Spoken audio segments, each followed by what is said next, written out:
And we are rolling on this December 8th at UCLA, where it's a beautiful day outside. We're about to hear an introductory speech from Riley O'Rourke. Good morning, everybody. My name is Riley. Hi, Riley. So taking a diversity of classes at UCLA has allowed everybody to meet a lot of people that they would never think that they would meet. So I like to kind of start off with a simple metaphor that relates specifically to everybody that you know. Isn't an iceberg. So on an iceberg and a person, you see that the face value, you see what's above the surface, you see what it looks like, its curves, everything like that. But then under the surface is where the chunk of a real person and an iceberg is. Under an iceberg is about 80% of its actual mass. And with a person, you see what's on the outside, but you don't technically get to see what's on the inside, what they're really about, their life experiences and all that thing. So today I want to introduce my study buddy, Dominic. I'm going to tell you about his past, working with Miley Cyrus in the music video, his present, working with KCD event planning, and his future, hopefully with another company, working for Brad Pitt and Angelina Jolie. So, in his past, Dominic and Niguez, it was last Thanksgiving. Last Thanksgiving, Dominic went out with his friend. Last Halloween. So Dominic and his friends went out. They went out kind of clubbing, and they didn't get back till like 3 in the morning. And about a week ago, before that, Dominic had sent in an application to be in this music video with Miley Cyrus. And he hadn't got anything back or whatever. And so he decided to go out that night and club with his friends. They were out till about 3:30, kind of, getting a little drunk, just kind of having some fun. And then he got back to his apartment around 3:30, and he checked his email for some random reason, and he has an email from the people from Miley Cyrus, and they said, "Hey, you made it in.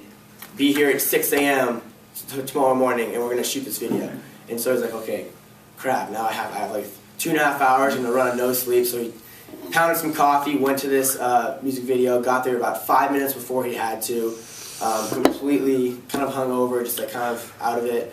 He shot with her all day, and then ended up going to California Pizza Kitchen at the end, and fell asleep like head in his food because he was just so tired from working all that day.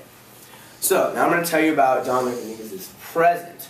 And in Dom's present, he works about 20 hours for an event planning company called KCD. They put on shows for the Emmys, for Vanity Fair, other major companies, and in my sheet it says 2 weeks ago, but now it's about 2 months ago. Dominic worked an event for Grey's Anatomy, and at this event they were all shooting the show and all that, and one of the actresses' heels broke, and Dominic, being in that position, had to go fix the heel. So he was running around for 10 minutes or so, and he finally gets the super glue, fixes the shoe, and gets it back together. But nothing could happen without him. And it was one of those feelings that he really enjoyed, because he knew that Grey's Anatomy, this show that everybody loves, couldn't run without him. And so that was a good feeling for him. So now I'm going to tell you about Dominic's future. Dominic continues to want an event plan. He wants to work for this company. He's working for KCD. And they also put on, they put on big fashion shows, big time weddings. They put on Angelina Jolie's and Brad Pitt's wedding before. So they're pretty big time. And Dominic, he really loved that feeling that I talked about in the present story. He loved the feeling that he was really contributing to these shows, and he was a part of them. So he wants to continue to event plan, and he can picture himself, on a runway, sitting front row and watching models walk by, to know that he was the one who put that on. So, in summary, I've told you about Dominic's past, present, and future. And just like everybody else, you may see what's on the outside, you may see Dom right here, but you would never know the things that I've talked about, because there's a lot more to this person than meets the eye. Thank you. Thank you. What'd you like? It's going to be you every time, I guess. You're the liker. Well, I like the way you projected yourself, as always, and there's only 2 people here, but we can, and then we can hear you very clearly from the back. Yeah. Yeah, I think you know your study buddy really well from the details you've given us, and I guess each of your stories were very vivid. I could kind of see him, like, at CPK with his face in the food, so I thought your speech was really good. Improvement. Hi, I'm Jennifer. I think maybe in like the first story, or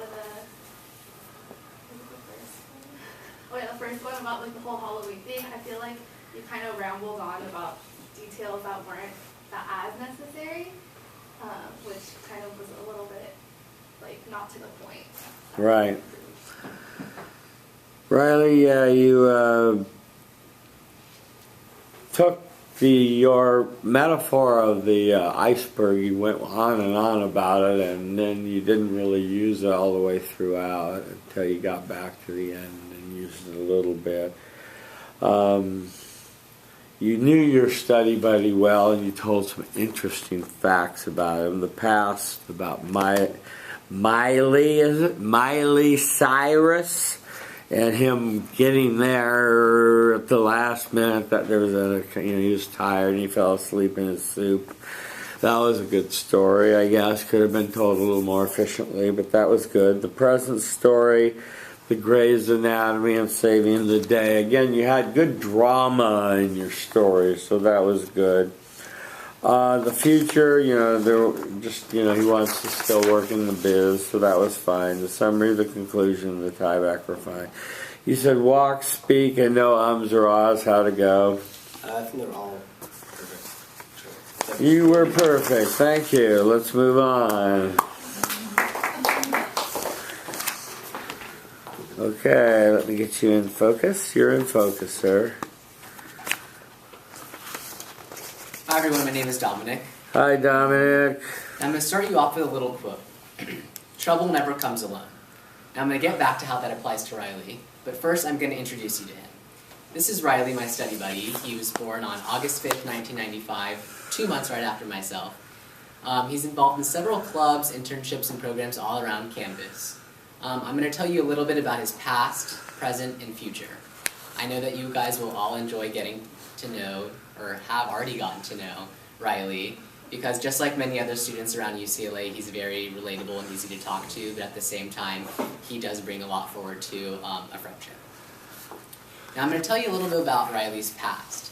Now Riley has never really gotten into much trouble, but the one time he did get into some trouble was actually in the 2nd grade. Riley was at recess with his best friend Alex when Alex decided it was time to, get into some trouble. Riley, clearly being the angel of the two, was a little hesitant about getting into some mischief, but as a 2nd grader, it's kind of hard to say no. Riley and his friend Alex went to the side of the school where they had 4 square courts, and they both decided to pee on the wall. The principal caught them and sent them both home with a letter to their parents, but the letter was not scary enough because Riley and his friend Alex did it a 2nd time where they got their elusive D-slip. Riley actually thought it was really funny, but Riley's mom was not too fond of the peeing on the wall incident. Now that you know Riley's a risk taker and a funny guy, I'm going to tell you a little bit about his present. Riley currently is an officer on the men's club UCLA soccer team. Last spring he actually competed in a really big tournament at UC Irvine called the Anteater Classic. And it was a super competitive tournament, and Riley and his team actually ended up playing the hosts of the tournament, where Riley actually scored the winning goal off a header to hoist the trophy. And that was a really cool experience for Riley because he, obviously is a really good soccer player, being able to compete in these really high-intensity tournaments, but also to be able to score the winning goal was a really satisfying feeling for him. Now that you know that Riley really is involved in soccer and in sports, I'm going to tell you a little bit about his future ambitions. Riley really hopes to work for ESPN in their marketing department, and he really thinks that this would be a good fit for him because the content of his work would be ever-changing, and he also can really see himself revolving his life around sports.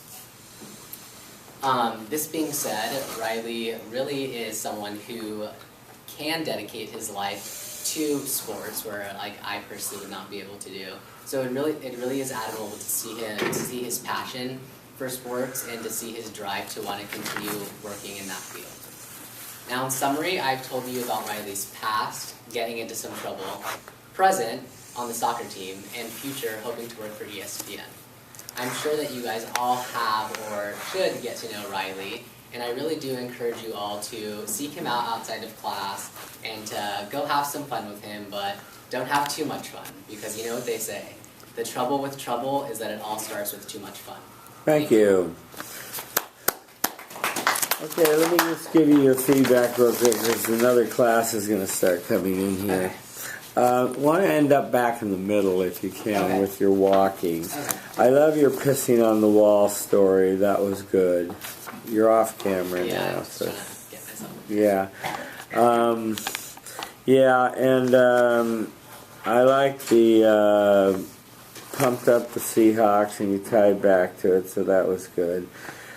The present about him being in soccer was excellent, and the future about him in sports, and you expressed your feelings. I wish I could do this, but he's doing it, and I admire him for that. That was good. So you did a good job of introducing your study buddy. Thank you. Thank you. Okay. Can I glance at this really quickly? Is See these what? like the updated scores? What? Are these like the updated scores for? No, they're not. You're not allowed to see them until I record them permanently. Okay. Just a real quick question. So, with these reflections, What? the self-evaluations, I mean, for each Yeah. you want to Should we email you one? Yeah, email them to me, yeah. Our interest sections. Is this the last one? What do you have? After speeches, one for persuasion. A persuasion and what else? Introduction. And my study buddy's coming back. And what? He's coming back soon. Who is that? Oh, Will Hammer. Oh my God. We're going to get kicked out of here. Thank you, Professor. Bye, Excited take to care. take another class with you next quarter. Oh, what a wise decision. I know, right? Yeah. Okay, let's do this quickly. They're supposed to be 3 minutes in length, so let's make them 3 minutes. Okay. Hello, my name is Karen. Hi, Karen. So there's a saying that goes, don't be so quick to judge because you never know when you might find yourself in that person's shoes. So when I first met my study buddy, I thought she was super talkative and outgoing, which she is, but it kind of surprised me to find out that she wasn't always like that. I know you will enjoy meeting my study buddy because she's really fun to talk to and easily approachable. She enjoys Netflix, online shopping, and is an avid lover of Disneyland. I mean, what better way to end the saddest week of the year by going to the happiest place on earth? Today, I'll tell you about my study buddy's past as an extremely shy girl, her present and how she became who she is now, and future, what she wants to do with her excellent communication skills. So the first story I want to share with you guys is her relatable past. It all started in first grade when she was minding her own business and building this amazing and intricate sandcastle when another girl not only comes to steal her sand but throws it at her. And as a natural first grader reaction, Jennifer took some sand and threw it at the girl, which unfortunately made her cry. But as a result, Jennifer was the only one that got in trouble because she couldn't speak up for herself. And to this day, she regrets it very much. Now the second story I want to share with you guys is her present. Just a little background about Jennifer. She moved a lot in middle school, so she was exposed to talking to different people pretty often.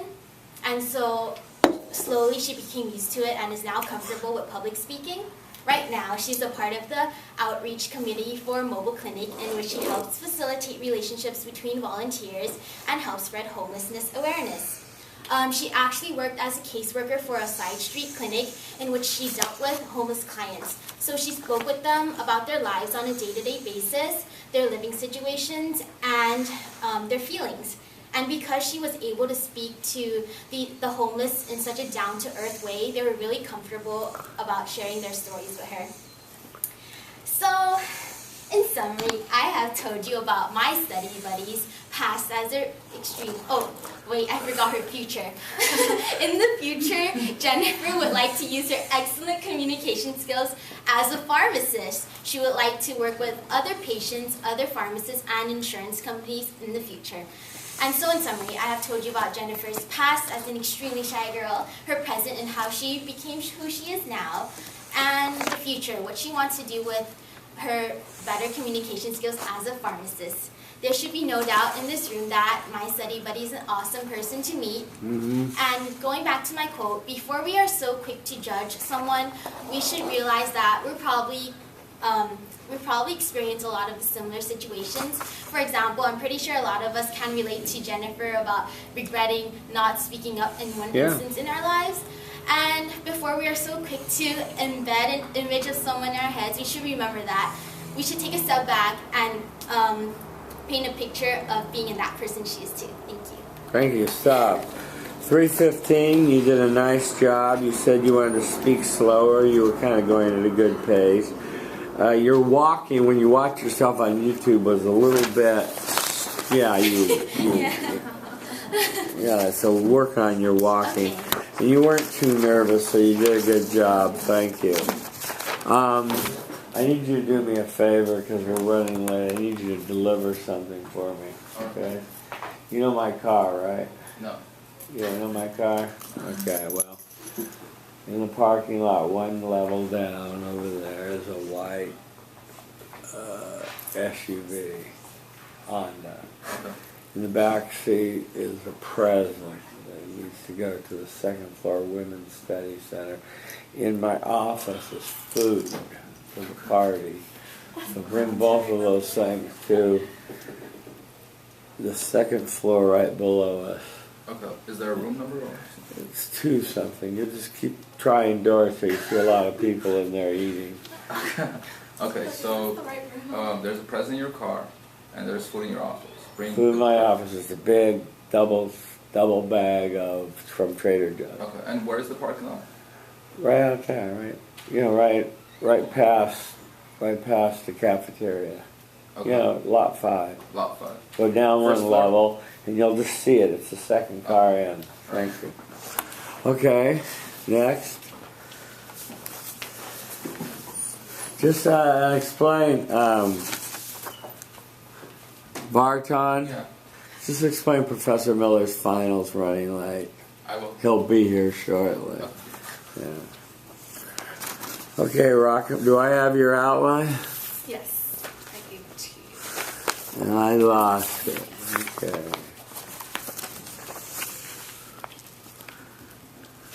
Okay, rock and roll. Hi everyone, my name's Jennifer. Hi, Jennifer. So Martin Luther King Jr. once said, "Life's most persistent and urgent question is, what are you doing for others?" Well, Karen, my study buddy that I will be introducing today, loves giving back to her community, and she's definitely doing a lot for other people. While she's like a typical college student in that she loves online shopping and eating, she also is very passionate about community service. Today I will be telling you about my study buddy's journey with community service by telling you stories of her past, her present, and her future. I know you will all love meeting my study buddy because she is a kind and genuine person who truly loves giving back to her community.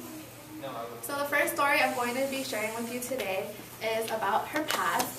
So Karen grew up in Los Angeles in a neighborhood called Lincoln Heights, and it had a bad reputation as a neighborhood.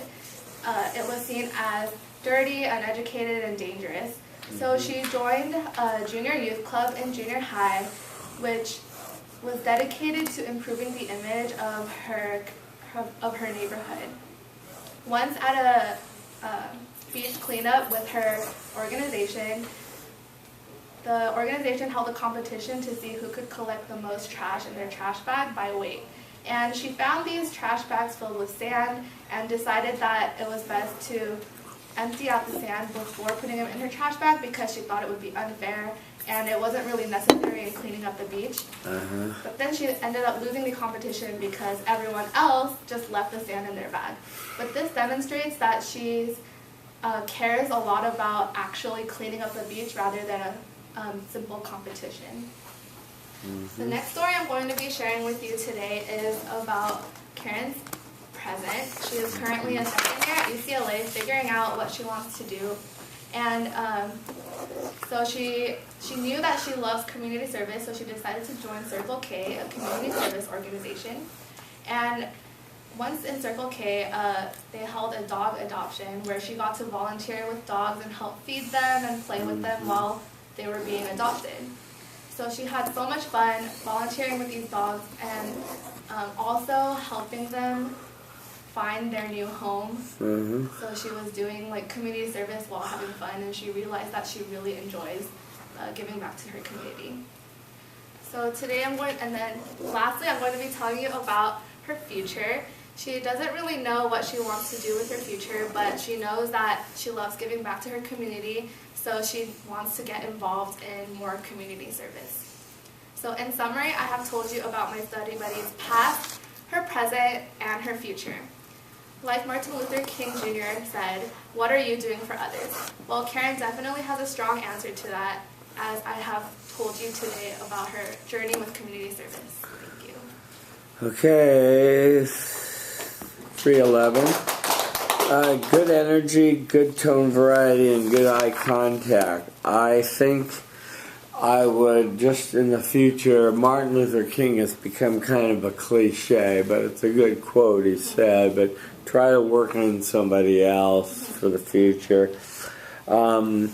I thought you were going to give us more of a fact and not a story, but then you launched into the beach cleanup, and so that was good. And you showed something about her character of not cheating, so that was good. And then the dog story in the present was good, and then the future you didn't know.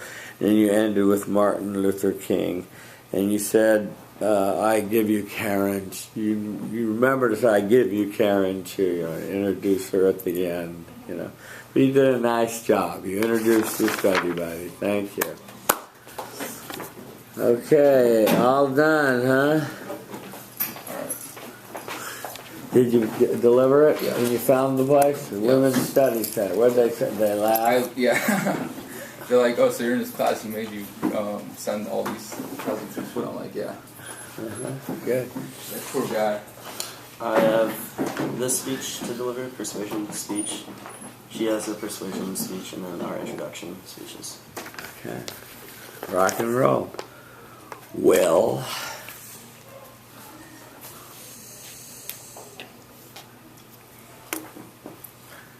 Oh, you're tall. Did you have any trouble finding the room? Was the door open? No, it was loud enough for me to find it real quick. Okay, great. And you found my car and locked it? Yeah, that was easy too. You gave me my key back? Yeah. Where's my key? Okay, good. See, my directions were perfect. Okay. Rock and roll, Will Hammer. Hi everyone, I'm Will. I will. How should we live life? Should we be complacent with what we have, or should we take risks in trying to achieve something more? Eleanor Roosevelt said that we should try and do one thing every day that scares you. Today I'm here to persuade you to try and take more risks in life. I will offer 2 reasons why you should take these risks, as well as concrete actions and benefits that will follow if you adopt my proposal. The reason that taking risks is so important is because often the greatest rewards will come from when you take these risks. And also, if you don't achieve these rewards and you fail, you'll be able to learn from your failures. So, the first reason why you should take risks is because great, unimaginable outcomes can come from these risks. Oftentimes when you hear the word risk, you automatically assume it's going to be dangerous, unwise, and it won't turn out very well. However, just as many times as risks will not pay off, they certainly do pay off in other circumstances. For example, my father was a teacher in North Carolina, just like his father was a teacher. And one day he decided to take the big risk and quit his job in pursuit of law, something that always interested him. And today he's a successful lawyer in New York City. He loves what he does. And he's told me many times that this was one of the biggest decisions of his life, and it definitely paid off. So instead of thinking of risks as this dangerous move, we need to start, I invite you guys to start thinking of risks as an opportunity to succeed. The next reason why you should take risks is so that you will fail. And this may sound unexpected, but when you fail, you can learn from these mistakes and become a better person. An example of this is when I decided to take a risk and post my music online for the first time. It was the first song I ever wrote, so I was very nervous about being vulnerable in this way. And I received many negative comments. People were saying that it sounded unprofessional, it wasn't written very well, and so my first instinct was just to chalk it up to a failure, move on, and never think of it again. But as I made my second song, I was taking into account these negative comments and trying to use them in a positive way. And the second song was much better. I thought I did a better job, and so yeah, if I didn't take the risk initially, I wouldn't have been able to grow as a musician and improve in my craft. So third, I want to offer some concrete actions that you can take to take more risks. The first action would be just to say yes to more things. If someone presents you an opportunity and you feel uncomfortable about it, just say yes and give it a try. The second action could be that you would associate yourself with risk takers. And by this, I mean, say you want to take a risk and try a class that's more challenging. Associate yourself with people who are doing the same, and you will be inspired to take this risk and do well. And the last and most important action that you can take is to go in with the mindset that failure is okay. And it's a natural part of learning, and it's a natural part of life. So in summary, I have presented 2 reasons why you should take risks, as well as 3 actions of how to go about taking these risks. As Eleanor Roosevelt once said, you should do one thing every day that scares you. And I do strongly believe that if we strive to take this advice, we will be happier and more successful people. Thank you. Thank you. That was 326. Well, I liked your speech. I thought it was well put together and unique. You ask a profound question, how should we live our lives? And then you quoted Eleanor Roosevelt to answer that and saying, do something every day that scares you and take risks. I noticed you cut out the Henry Ford thing, that's fine. And it was compelling evidence the way you told the story of your father taking a risk of leaving his job in security and education and becoming a lawyer, which he apparently loves now. It's hard to imagine that, but great. And the second thing is, you talked about not being, willing to fail is one of the successful components of successful people. They're not afraid to fail. They just get back up and keep it going and learn from their failures. And so you used your second example to provide this. The concrete actions you took were consistent with your persuasive speech. When you performed these actions, I would have liked you to have had more benefits. Stretch that out. You had plenty of time. I didn't see much research in terms of risk-taking. There's some good literature out there which you could have done some research from the internet, and that was part. You just supported it with personal stories. And I'd like to have seen you, I don't know if you didn't see some of the earlier girls, but they had a combo of statistics, then personal stories. I was trying to find a statistic that fit in well, and for some reason it just said... Yeah, well, keep looking. They're out there. Just go over to the business school and talk to the librarian there, over at Anderson there. A lot of people have studied risk-taking of entrepreneurs.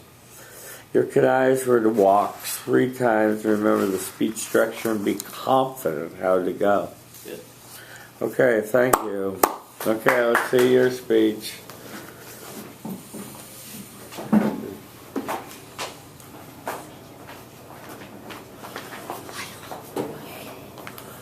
Hi. Hi. How you doing? Good, how are you? I'm good, thank you.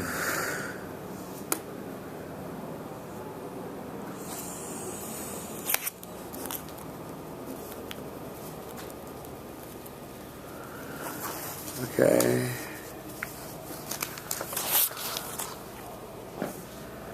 Just start.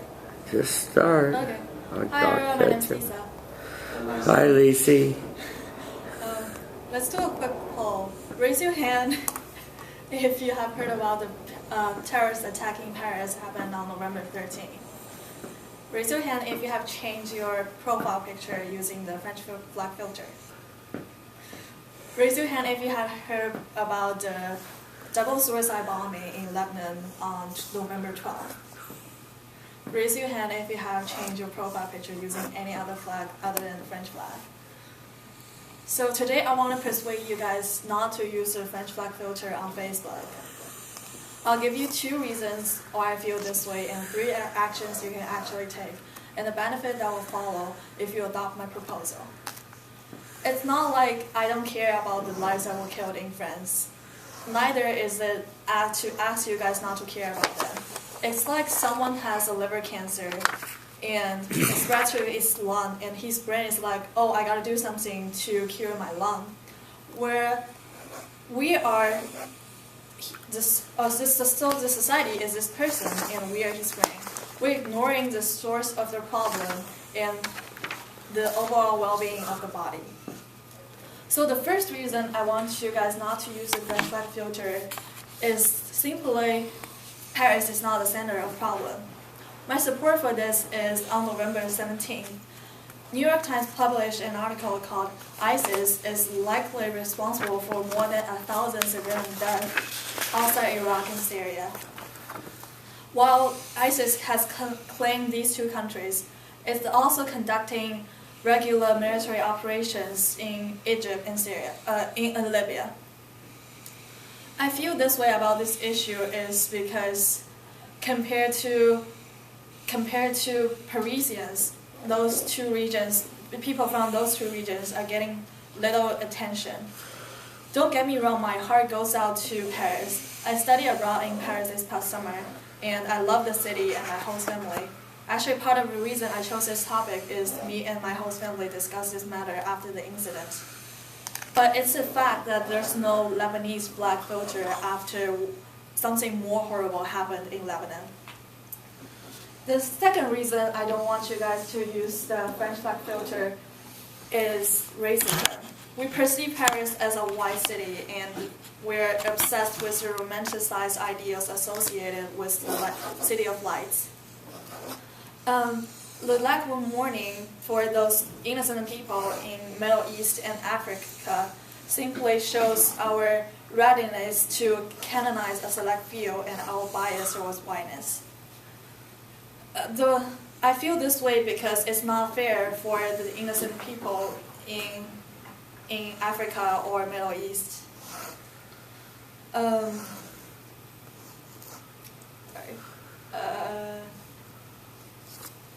2 minutes left. They, no matter what their skin colors are, no matter what their religious faith are, no matter which country their government chooses to ally with, they are just human beings who deserve the same attention and mourning from all of us. So now I'm going to tell you guys 3 actions you can take to just not to use the French flag filter.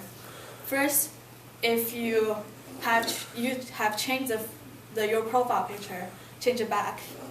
If you haven't, just stay with it, don't change it. Secondly, when you change your profile picture back to the original version, you can explain in the caption why you're changing it back to the original. And thirdly, if any of you guys are good at Photoshop, you can create a filter using the flag of United Nations or another international organization. So after performing these actions, you will truly stand with all the victims under terrorism. In summary, I have told you guys 2 reasons why I feel this way that you guys should not use the French flag filter. 3 actions you can actually take and the benefit that will follow. There should be no doubt in this room that we should not use the French flag filter. stand with Paris, but stand for more than that. People deserve the same respect from all of us, regardless of their races. Thank you. 441, thank you. Interesting speech. I think that the fallacy of your argument is that if you stand with Paris, it means you don't stand with anybody else. And I don't think that's true. I think you can stand with Paris and stand with the bombings in Lebanon and protest them too, and protest all the atrocities that are going on in the world. But you use this language, that somehow we're picking Paris because it's a white country, right? It's a European exceptionalism and all that stuff. I don't know. Maybe so. I know you talked to your parents, your host family, and there's no Lebanese flag filters, even though the horrible thing happened there. Did you Photoshop a Lebanese flag filter for your Facebook group? No, I just didn't change it. Yeah, you didn't change it to Paris. Yeah. Well, that's. I've seen it right after it happened, but I've seen it going away now. People are losing its oomph. Where was your research from? The New York Times? Was that the only research you had? Was the one article from the New York Times? Okay, good. All right, well, you got the job done. I'm not sure I was persuaded, but it was a unique topic. Oh, Thank you.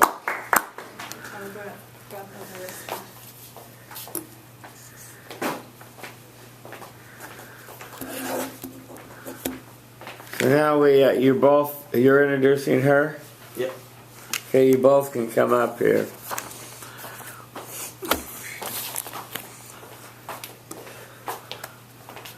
Last but not least.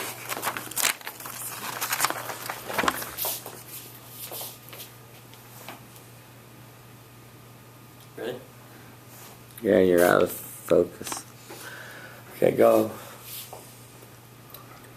Albert Einstein once said, "Only a life lived for others is a life worthwhile." Today I will be introducing to you my study buddy, Lisa, who truly lives to help others. I will be telling you a story about her past, when she taught the children of immigrant workers, a story about her present, when she volunteered in Honduras, and her future, as she continues to help people who are less fortunate. So, on to her past. So when Lisa was 15 years old, she decided to go on a trip to stay at a camp and teach children English who didn't know English. And this was hard for her because at the time she had never really lived away from home, and she would have to be at the camp for several weeks.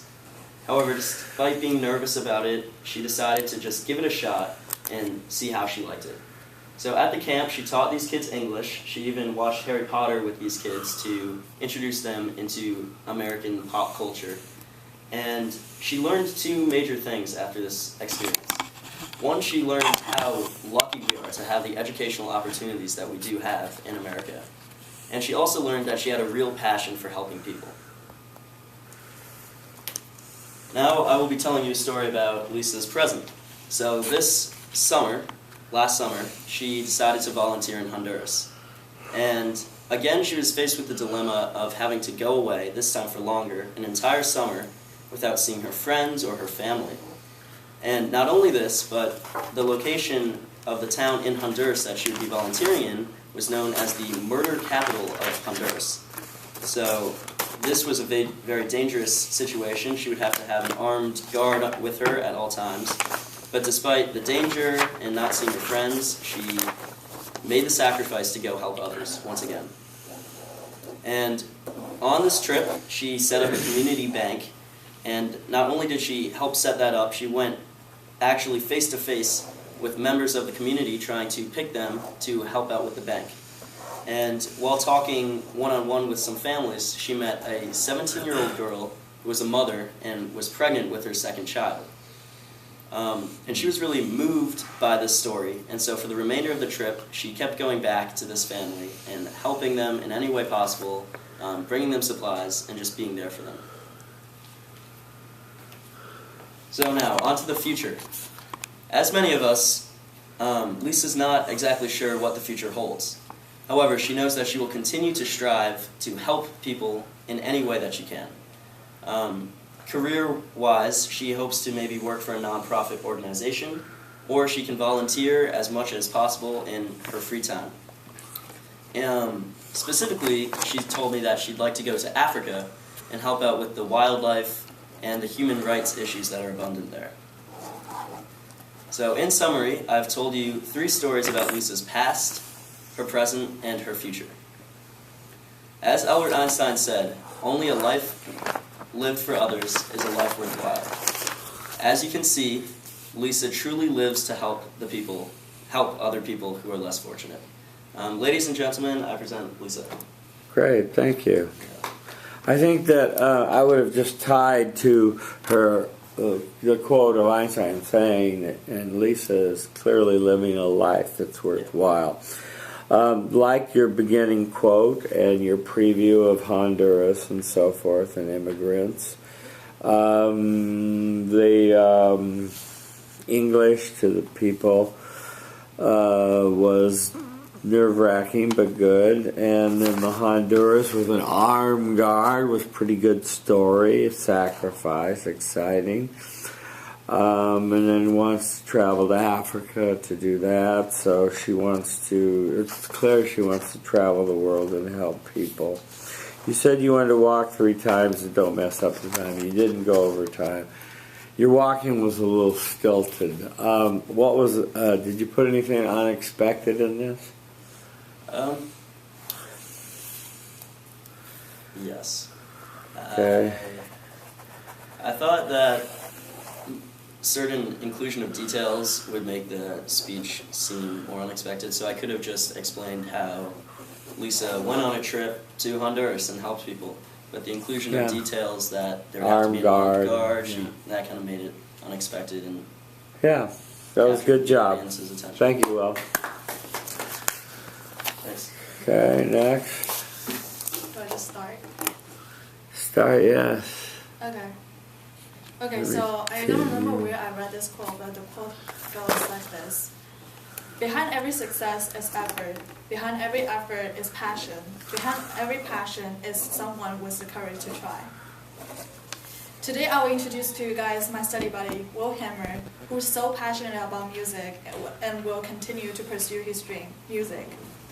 I'll tell you guys 3 stories. First about his past, where he sticks with his music. His present, where he puts himself out there making music. And his future, where he will just continue to pursue his dream.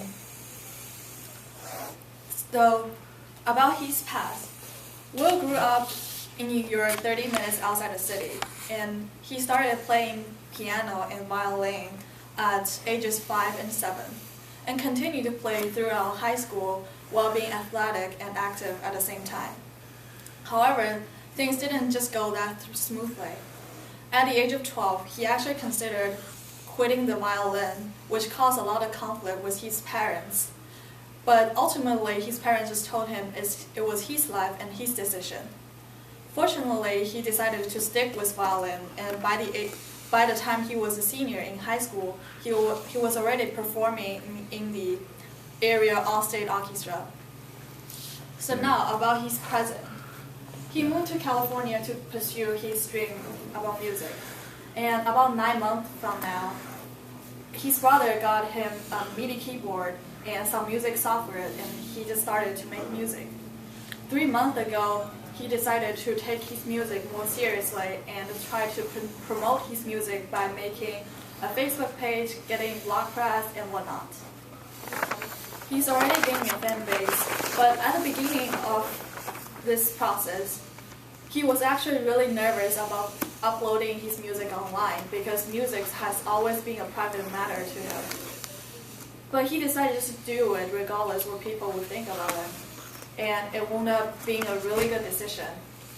He's getting all kinds of recognitions online, and I went on SoundCloud to listen to his music, and I saw all these positive comments from just anyone online. All these wonderful things wouldn't have happened if he hadn't taken that leap of faith, which is to upload his music online. Great.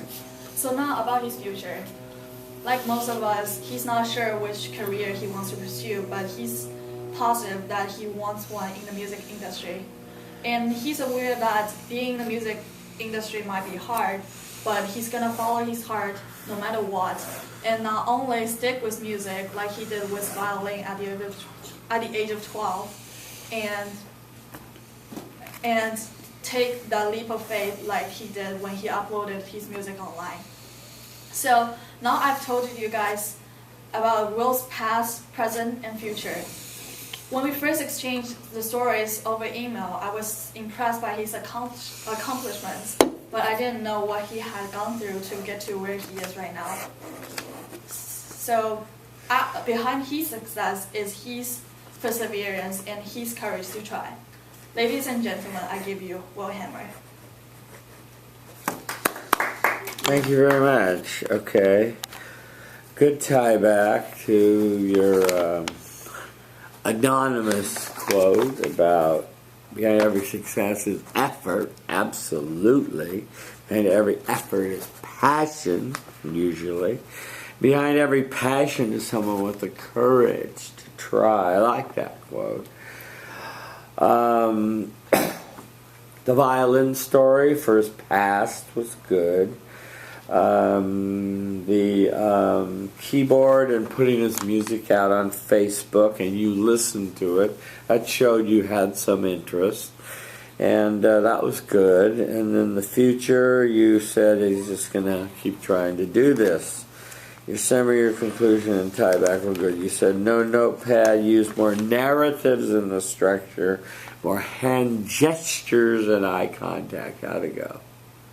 I didn't even use any notes. Because this is like written after the first speech, and the first speech didn't have a lot of narratives. So this is actually better than the first one.